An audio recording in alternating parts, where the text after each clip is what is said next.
देश में लगातार कोरोना महामारी की मार जा रही है। हालांकि कल के मुकाबले आज केसों में थोड़ी कमी आई है। एक दिन में 3,26,000 से ज्यादा मामले आए हैं। हालांकि आज मौतों के आंकड़े जो है उसमें भी कमी देखने को मिल रही है। 4,000 से वो नीचे है। पिछले 24 घंटे की अगर बात करें तो 3,890 मरीजों की जान गई है। देश में अभी भी एक्टिव केस 36 लाख से ज्यादा है। पॉजिटिविटी रेट 19% से ज्यादा है। तो यहां पर रोज के मामले में थोड़ी कमी देखने को मिल रही है। साथ में मौत के आंकड़ों में भी परिमल कुमार हमारे सहयोगी हर पल की जानकारी देते हैं कोविड से जुड़ी। सीधा उन्हीं का रुख करते हैं। परिमल, रोजाना के मामलों में थोड़ी गिरावट, मौत भी 4,000 के आंकड़े के नीचे आई है। हालांकि पॉजिटिविटी रेट अभी भी 19% से ज्यादा है। कैसे देखें इस पूरे डेटा को? एक्सपर्ट्स क्या कह रहे हैं खासकर पीक को लेकर? देखिए, अभी फिलहाल जया संतोष जैसी कोई स्थिति नहीं है, क्योंकि ये मामले भी बहुत बड़े मामले हैं। ये नंबर्स भी बहुत बड़े नंबर्स हैं जो रोजाना रिपोर्ट हो रहे हैं। और अगर 7 दिन के मूविंग एवरेज में अगर इसी तरीके से हम लगातार कम की तरफ जाते रहे तो कहा जा सकता है कि स्थिति बदल रही है, सूरत थोड़ी सी ठीक हो रही है, स्थिति में सुधार हो रहा है। लेकिन अभी भी करीब 24 राज्य ऐसे हैं जहां पे 15% से ज्यादा पॉजिटिविटी रेट है। WHO ये कहता है कि 5% के नीचे अगर पॉजिटिविटी रेट है कहीं पर तो संतोष की स्थिति है, नहीं तो वैसी स्थिति नहीं है।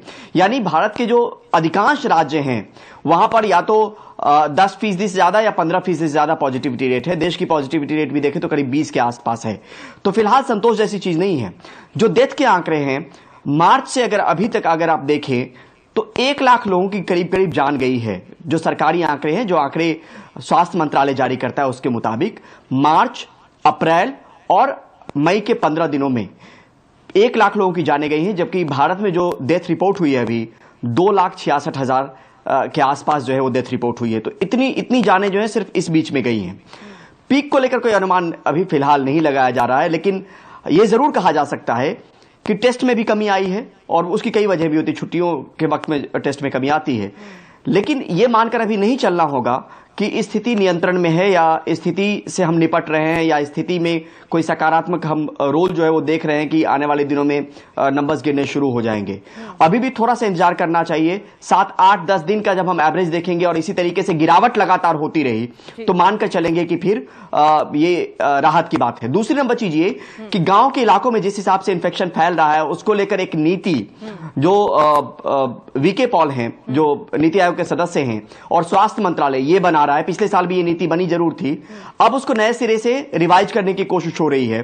और उस नीति पे इसलिए काम हो रहा है क्योंकि गांव में जो इन्फेक्शन है, खासतौर पे जो शहर से सटे हुए गांव है, वहां पर इन्फेक्शन बहुत ज्यादा है और वहां पर आप जानते हैं कि इंफ्रास्ट्रक्चर उस तरीके से स्ट्रांग नहीं है जो हेल्थ इंफ्रास्ट्रक्चर की बात कहते हैं। तो उसके लिए उस नीति पर भी काम चला और जल्द ही वो चीजें भी आ जाएंगी।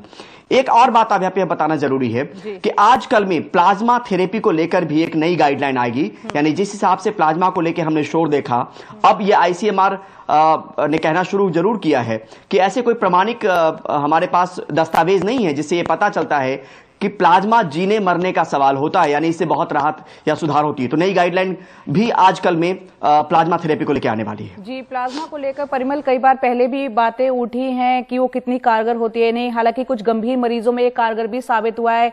आपसे वक्त वक्त पर बात करेंगे खासतौर से गांव को लेकर सरकार क्या नीति बना रही है और अभी तक नीति ही बना रही है, कब लागू किया जाएगा, क्योंकि गाँव में हालत बहुत बुरी है और युद्ध स्तर पर उसको लागू करने की इस वक्त जरूरत है।